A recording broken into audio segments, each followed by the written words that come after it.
Hello, everybody. Welcome to the Buckeye Weekly Podcast. I'm Tony Gerdeman, here as always with Tom. Tom, how's it going? Tony, we are here not to talk about you, but to talk about a different Tony, arguably with a more important job, arguably with more influence in college football.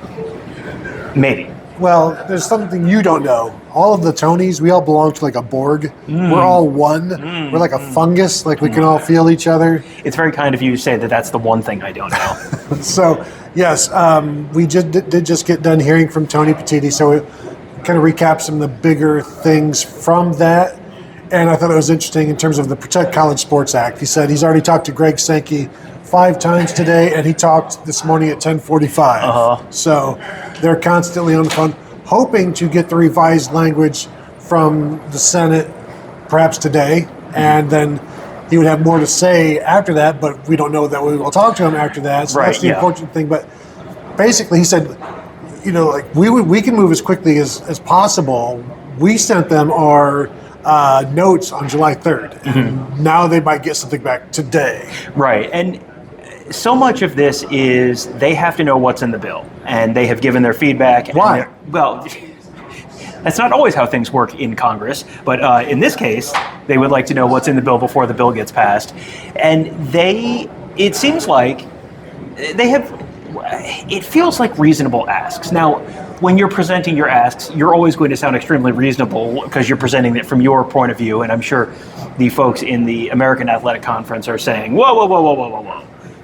That's not reasonable at all from our end, because you're dealing with people at very different stations of the sport. But they are hoping to get those answers back later on today. He said, maybe this afternoon they'll have that.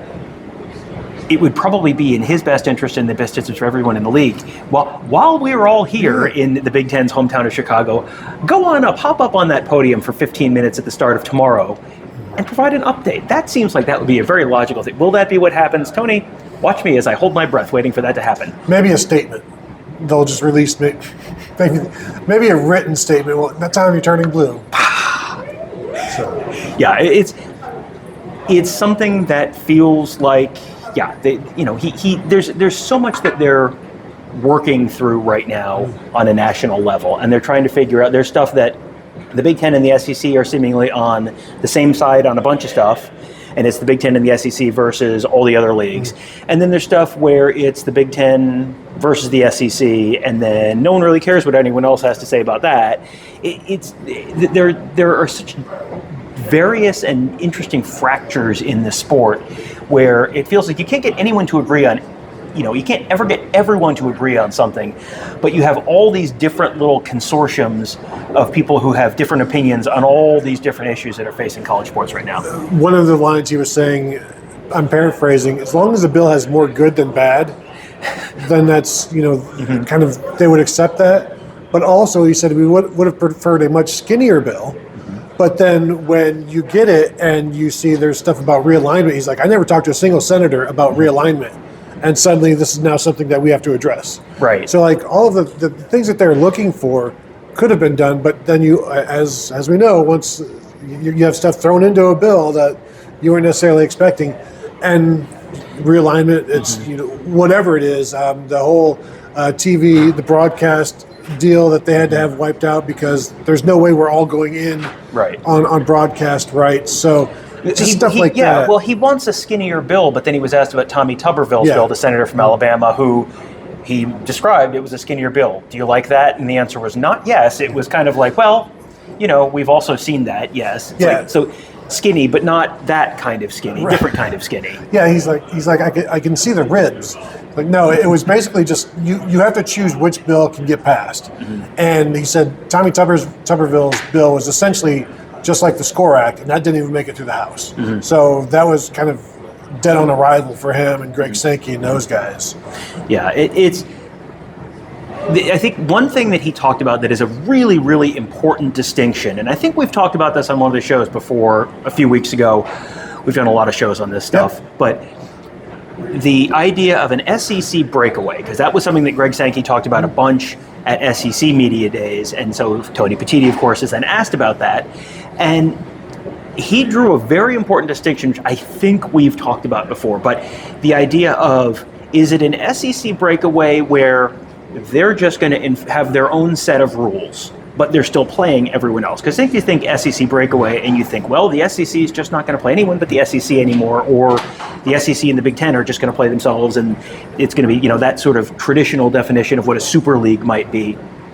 You could have that, but you could also just have the SEC has these rules about these things, and they're going to play under these rules, and they're still happy to play Texas Tech or Florida State or Iowa State or whoever else, but they're going to have some of their own rules because they don't feel like they need to be constrained by the rules that the Big 12 feels like is in their best interest. And Tony Petitti was asked a couple times about the breakaway, and he said something to the effect that breakaway is an emotional term. It's like it creates emotion, and he doesn't want to have any. He's not talking about breaking away. The first focus is getting the Protect College Sports Act passed.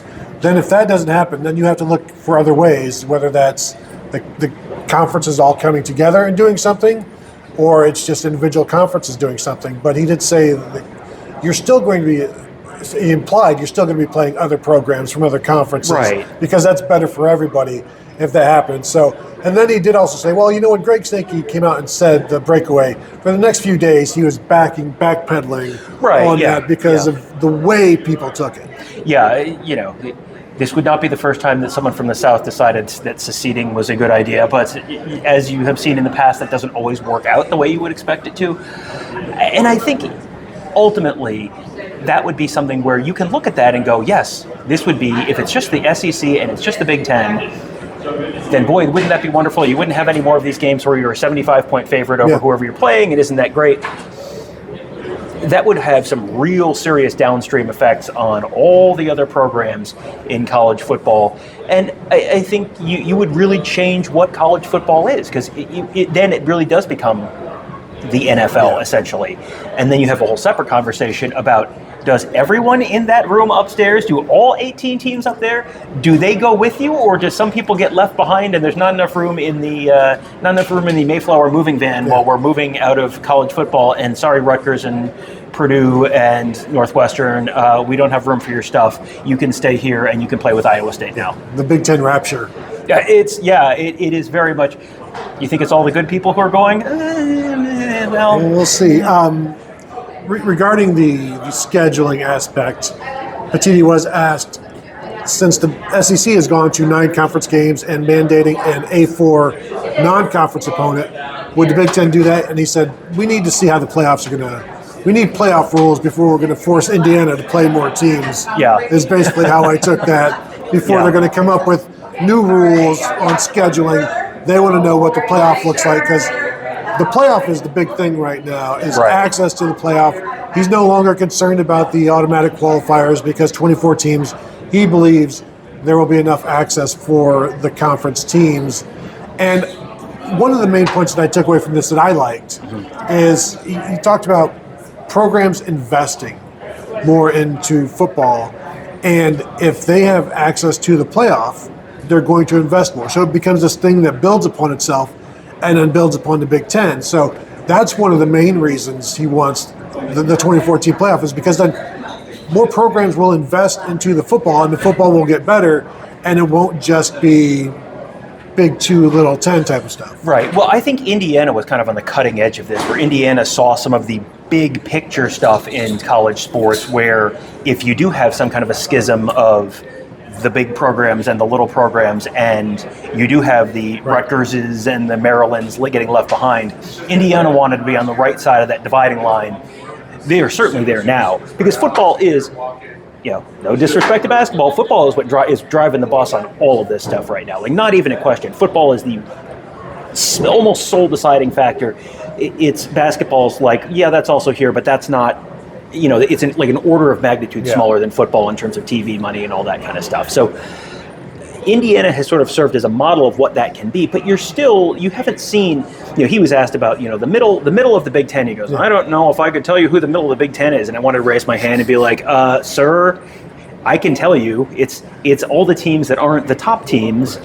Or the bottom. Well, even the bottom, it's not Rutgers, because Rutgers is never going to be a great program. Like, sorry, it's not. But Minnesota, Michigan State, Illinois is probably working their way up out of the middle right now, and maybe has already, but you've got a lot of those teams that are just kind of just okay, but not, and have the money but aren't necessarily sinking it in and don't have donors who are really willing to invest in the way that Indiana has really invested in its facilities, invested in its program, invested in its coaching staff, all of that kind of stuff, and gotten the results that they have. If there is a path to the playoff, which I think the fact that Indiana really did that right at the dawn of the 12-team playoff era, Indiana was not going to make a 4-team college football playoff. Right. Last year they would have, but the first year they wouldn't have even been close, even at 11-1. Once there's a 12-team playoff, then it was like, okay, there is a path for teams that are going 10-2 to make the college football playoff, because Indiana's not going to go 12-0 most seasons, but you can go 10-2. Illinois can go 10-2. We've seen Michigan State go 10-2. We've seen Michigan State made a 4-team playoff. Right, exactly. But you can do that. Iowa could go. Iowa's been in the college football playoff conversation quite a bit. There's a path forward, and there's a potential carrot at the end of the stick with that. So that's one of the reasons that he wants to see that expansion. Now, he's a big fan of the 2014 playoff. However, he loves the Big Ten championship game. Does he love it because of the money, or does he love it because of the love of the sport? Shut up! Don't ask impertinent questions, Tony. But that's a game where they make a lot of money. But it sounded like there was not much question. If it does go to a 2014 playoff, which is what he favors, that would presumably be the end of the first Saturday of December in Indianapolis. Yeah, I believe his words were, it's pretty settled that there would be no conference championship game if they go to a 2014 playoff. It's certainly not needed. The only factor is, as you said, finding the value in the 2014 playoff that can make up for the money that you've lost with the conference championship game. We know, sure, you want to win it, but would you, last year, Ohio State and Indiana, probably, that's a great game you want to be a part of, right? Yeah. But do you always want to have to play in that game, or would you rather just get to the playoffs? Well, there's also a scheduling at the time and calendar issue as well. Yeah, you've got plenty of calendar issues, because he said, you could, there's been conversation about moving the season up, and it sounds, they have all but said that they are at some point in the next few years going to take week 0 and make that really week 1. That sounds like that is very, very likely to happen. But, as he said, you can't move up forever. You're not going to start the college football season in July. You can only move up so far. And I think that a lot of that is driven by the South, where it is deeply unpleasant to be outside in a lot of southern cities in the middle of August. And it's still kind of unpleasant in early September, but it only gets worse the earlier in the season that college football season kicks off. So you can only move the thing up so far. And there are only so many weekends, because I think everyone also recognizes it's kind of stupid that they're playing the college football national championship game on the 25th, I think, of January this year, 25th, 26th, something like that. That's kind of dumb too. So I think they would love to sort of slide things up a little bit. But if you're going to expand the college football playoffs, again, you can't spend a weekend on conference championship games, when a lot of times those games are, you want to win the trophy. Yeah, you want to be up there on the stage with the confetti and all that kind of stuff. But also, how much does it really impact your national championship odds? Nah, not that much. Right. I mean, truthfully, it does. It can do as much harm as good. If you are one of the two teams and you're still being picked by a committee that decides if you're going to make the playoffs, so you could be safely in until you lose that game. Well, and the committee is an interesting point, because that was something else that he said. The conversation around the playoff has changed a lot over the last 12 months. Because this time last year at Vegas, Tony Petitti was like the one man on an island, where the meme of the guy with all the swords pointing at him. That was Tony Petitti going 2014 college football playoff, please, and everyone else was saying no, 12 or 16, that's it. Now it feels like Greg Sankey's the only guy who's not saying 24, because I think a lot of the Big 12 teams and ACC teams and even the non-power teams are saying, well, that gives us more chances to get teams in, and it is, as he has said, all about access. And you want to get more of your teams in, so having 24 teams gives you more access. So that's something that has changed. But there was something else that I started talking about that, and then there was something else that had changed over the course of it will come to me. Okay, just vamp. I've prepared a little soft shoe number to buy myself a little bit of time here. Go ahead and take an intermission. Yeah. We'll be back. Let's go out to the lobby and get ourselves a snack. you have the 2014 playoff change. You have the Big 12. You have the conference championship games changed. There's a lot that is just sort of the conversation around it has flipped a little bit. The other thing that has changed is this time last year he was advocating for automatic berths. That was the other thing that I eventually got there. I got there eventually. Advocating for 24 teams and automatic berths. Well, now he's kind of backed off the automatic berths. He's still on the 24, but now it's the committee. He's back to like, okay, it can be the committee. And I get the sense that he's maybe, this is probably ultimately going to end up on 24 teams in a committee because, he's sort of made a little bit of okay, I will give you, Greg Sankey, this where it's not an automatic berth thing, but Greg Sankey, now you need to meet me at 24 teams and do it that way. Well, that depends on what ESPN has to say. So. The valued TV partners, ESPN wants to keep it kind of 12 to 16 because there's certain restrictions where the deal doesn't get ripped up if it stays at 12, and I think it might not get ripped up if it goes to 16, but if it goes bigger than 16, then it gets opened up again, and then Fox, that opens it up to Fox, which of course, as Fox is an owner of the Big Ten Network, a part owner of the Big Ten Network, that would be in Fox's best interest, which means it's something that Tony Petitti is probably hearing about during the 5 times in the morning that he talks to the people at Fox instead of Greg Sankey. So anything else? I think that was the big stuff. He kind of went through, at the beginning of these, it's always about, it's a lot of sort of PR stuff. But I did think it was interesting. He was up there, he was asked about, the Big Ten versus the SEC, which conference is better, and I didn't want to have that conversation. But, the messaging around the event today has not been subtle. I'm going to pull up the picture that I put up. They put up a graphic that said back to back to back, and has a graphic that has 3 national championship trophies that says this is B1G. And right next to this podium where Greg Sankey was speaking, or not Greg Sankey, Tony Petitti was speaking, they had 3 national championship trophies for the last 3 years. So, he doesn't want to talk about which league is better or how you would determine that, but aren't these trophies shiny?